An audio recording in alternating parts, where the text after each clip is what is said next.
The steam from the kitchen couldn't mask the emptiness of my dining room. 6 months after inheriting my mother's restaurant, Golden Lotus, I was failing. Only 3 tables were occupied during what should have been the dinner rush, and I knew exactly who to blame: myself. Table 4 says their dumplings are too dry, Jenny, my last remaining waitress, whispered as she hurried past. And table 7 is complaining about the sauce being too bland. I nodded, trying to keep my composure. Mom's dumplings had never been too dry. Her sauces were legendary in San Francisco's Chinatown. But I wasn't on. Another stellar evening, I see. The voice made my shoulders tense. I turned to find my sister-in-law, Amanda, standing in the entrance, designer purse dangling from her manicured fingers. Behind her, my older brother David wore the same disapproving expression he'd had since Mom's funeral. "We're just opening for dinner service," I said, straightening my apron. "What brings you here?" "Oh, Lucy." Amanda's sympathy was as fake as her eyelashes. "We thought we should check on you. After all, family needs to look out for each other." The way she said family made my skin crawl. Ever since she'd married David 5 years ago, Amanda had appointed herself the keeper of the Chen family's image. My modest restaurant didn't fit her vision of success. "I'm fine," I replied. "Just busy."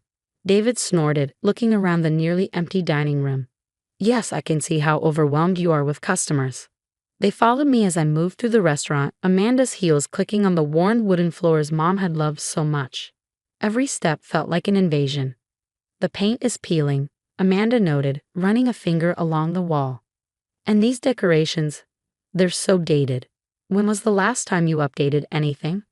"Mom liked it this way." "Mom's gone, Lucy." David's voice was sharp. "And she clearly made a mistake leaving you the restaurant." The words hit harder than he probably intended, or maybe he meant them to hurt. David had never understood why Mom left Golden Lotus to me instead of him. He was the successful one, Stanford Business School, executive position, house in Pacific Heights. I was just the daughter who dropped out of college to help Mom run her little restaurant. "Actually," Amanda said, her tone dripping with false concern, "that's why we're here. We want to help." She pulled a document from her designer bag, laying it on one of the empty tables. "We've had several interested buyers look at the property. The location alone is worth a fortune. This offer here," she pointed to a number that made my eyes widen, "would set you up nicely. You could go back to school, start fresh." I stared at the paper, feeling slightly sick. "You've been showing my restaurant to buyers?" "Be reasonable, Lucy." David stepped closer. "You're drowning here. The food isn't the same. The customers are leaving, and let's be honest, you never had Mom's talent. She would hate seeing her life's work decline like this. Get out." My voice was quiet but firm. "Lucy, get out." Amanda gathered her papers with an exaggerated sigh. "We're trying to help you. Think about it. The offer expires next week." After they left, I retreated to the kitchen, my sanctuary. The familiar scents of ginger and garlic should have been comforting. But tonight they just reminded me of everything I was losing. Mom had opened Golden Lotus 30 years ago, armed with nothing but her recipes and determination. She'd built it into one of Chinatown's most beloved restaurants. Celebrities had dined here. Food critics raved about her secret sauces. Even through the worst of times, Dad leaving, the recession, the pandemic, she kept the doors open. Now, 6 months after her death, I was watching it all slip away. "Lucy?" Jenny poked her head in. "Table 4 wants to speak to the owner." Probably another complaint. I wiped my hands, straightened my shoulders, and headed out. The elderly couple at table 4 looked vaguely familiar. Regular customers, maybe from Mom's time. "Are you Margaret Chen's daughter?" the woman asked as I approached. I nodded, bracing for criticism. "We've been coming here for 20 years, she said. "Your mother's dumplings got us through some hard times." She hesitated. "Dear, the food tonight. It's not the same." "I know," my voice cracked slightly. "I'm trying, but—" "Have you checked her recipe box?" The man interrupted. "The special one in the kitchen safe." I blinked. "What safe?" They exchanged glances. "Margaret never told you about the safe behind the Lucky Cat." My heart started racing. The Lucky Cat, a gaudy golden statue that had sat on Mom's kitchen shelf for as long as I could remember. She'd always said it was watching over her secrets. I thought she was joking. Back in the kitchen, I approached a shelf where the cat had sat for decades. Sure enough, behind where it rested was a slight discoloration in the paint. Heart pounding, I carefully moved the heavy statue. There it was, a small wall safe, painted to match the kitchen walls perfectly. But what was the combination? I tried Mom's birthday. Wrong. The restaurant's opening date. Wrong again. My birthday, David's birthday, even Dad's birthday. Nothing worked. Frustrated, I slumped against the wall. The kitchen felt different now, charged with possibility and mystery. What had Mom hidden away? Why hadn't she told me about it? Then I remembered something. A conversation from years ago, when I was helping prep for the dinner service. Every great chef has a secret, Mom had said, chopping ginger with practiced precision. Something that makes their food special. Know what mine is? Your recipes? I guessed. She'd smile mysteriously. No, little Lotus. The secret is love. And do you know when I first fell in love with cooking? When? December 12, 1982. The day my mother taught me to make dumplings. With trembling fingers, I turned to the safe. 12 to 1282. The lock clicked open. Inside was a small red box, the kind used for jewelry, and an envelope with my name on it. The envelope contained a letter in Mom's elegant handwriting. My dearest Lucy, if you're reading this, then you've discovered my final secret. I always knew you would when the time was right. The restaurant is struggling, isn't it? You're trying to recreate my recipes, but something's missing. The customers can taste it. Your brother is probably pushing you to sell. Don't. What's in this box is more valuable than any real estate offer. It's my legacy, not just recipes, but the heart of Golden Lotus. The secret that made people line up around the block, that won awards, that built our family's dream. But before you open it, remember this. A recipe is just instructions on paper. The magic comes from the cook's heart. You have always had my heart, Lucy. That's why I left you the restaurant. Not because you were the better chef, but because you understand that food is about more than technique. It's about love, memory, and the courage to keep trying until you get it right. Now open the box, my little Lotus, and show them what you can do. All my love, Mom. With shaking hands, I opened the red box. Inside was a small key and another note. For the box in my old office closet. Everything you need is there. Make me proud. I clutched the key to my chest, tears streaming down my face. In the dining room, I could hear more customers leaving. Tomorrow, David and Amanda would probably return with more offers, more pressure to sell. But they didn't know what I had just found. Mom's final gift wasn't just recipes. It was a chance to prove myself, to save her legacy, to show everyone that she'd been right to trust me with Golden Lotus. I looked at my reflection in the stainless steel of the kitchen counter. For the first time in months, I saw not just grief and uncertainty, but determination. Jenny, I called out. After closing, I need your help with something. Tomorrow would change everything. The question was I ready for what Mom had left me to discover? Part 2, The Heart of Golden Lotus. Mom's office hadn't been touched since the day she died. Walking in after closing time, with only Jenny beside me, felt like stepping into a time capsule. The air still held traces of Mom's jasmine perfume, mixed with the scents of spices that had permeated the walls over decades. Are you sure you want me here? Jenny asked softly. This seems private. I squeezed her hand. You've stuck with me through everything. Your family now. The closet was small, tucked behind Mom's desk. Inside, beneath a stack of old menus and aprons, sat a wooden box with a small keyhole. The key from the safe fit perfectly. Oh my God, Jenny breathed as I opened the lid. Inside was a collection of worn notebooks, their pages yellow with age and spotted with soft stains. Each one was filled with Mom's handwriting, not just recipes, but stories, secrets, techniques passed down through generations. But there was something else. Photographs, newspaper clippings, and letters documenting Golden Lotus's history. And at the bottom, a leather-bound journal with the true secret written on its cover. With trembling hands, I opened it. My dearest Lucy, if you're reading this, you found not just recipes, but the heart of Golden Lotus. Every great restaurant has a soul, something that makes it more than just food and walls. Our soul is in these pages, in the stories of every person who helped make this place special. Remember Mrs. John, who taught me the secret to perfect dumpling folds. Her grandson now runs the vegetable stand down the street. He still saves the best bok choy for us. Remember old Mr. Wu who loaned me money to fix the roof when the bank refused? His special spice blend is on page 47. I promise to keep it in the family. Every recipe here comes with a story, a connection, a piece of love woven into the ingredients. That's what your brother never understood. He sees numbers and property values. You see people and memories.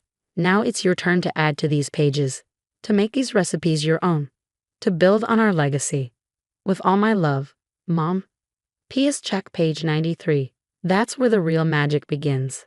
I turned to page 93 and gasped. There, in detailed notes, was the secret to Mom's famous XO sauce, the condiment that had put Golden Lotus on the culinary map. But it wasn't just a recipe. It was a story of how she developed it, testing ingredients for months, combining traditional techniques with bold innovations. Jenny, I said, my voice thick with emotion, we're going to need ingredients. Lots of them. We worked through the night, Jenny helping me prep while I studied Mom's notes. Each recipe was a revelation, not just ingredients and methods, but the why behind every choice. The exact heat needed to bring out the scallop sweetness in the XO sauce. The precise folding technique that kept dumplings from drying out. By dawn, the kitchen smelled like my childhood memories. The first batch of dumplings looked exactly like Mom's. The sauce was perfect. Try this, I said, offering Jenny a spoon. Her eyes widened. Lucy, it's just like your mom used to make. I smiled through tears. No, it's better. The next few days were a blur of cooking, testing, and rediscovering. I closed the restaurant for renovations, but really I was relearning everything. Each recipe in Mom's notebooks taught me something new, not just about cooking, but about Golden Lotus itself. The regular customers had their own pages. Mr. Chen from the bank loved his dumplings with extra chili oil. The Liu family always ordered their noodles slightly softer for their grandmother. Every dish had a story, a connection to our community. Then came the day we reopened.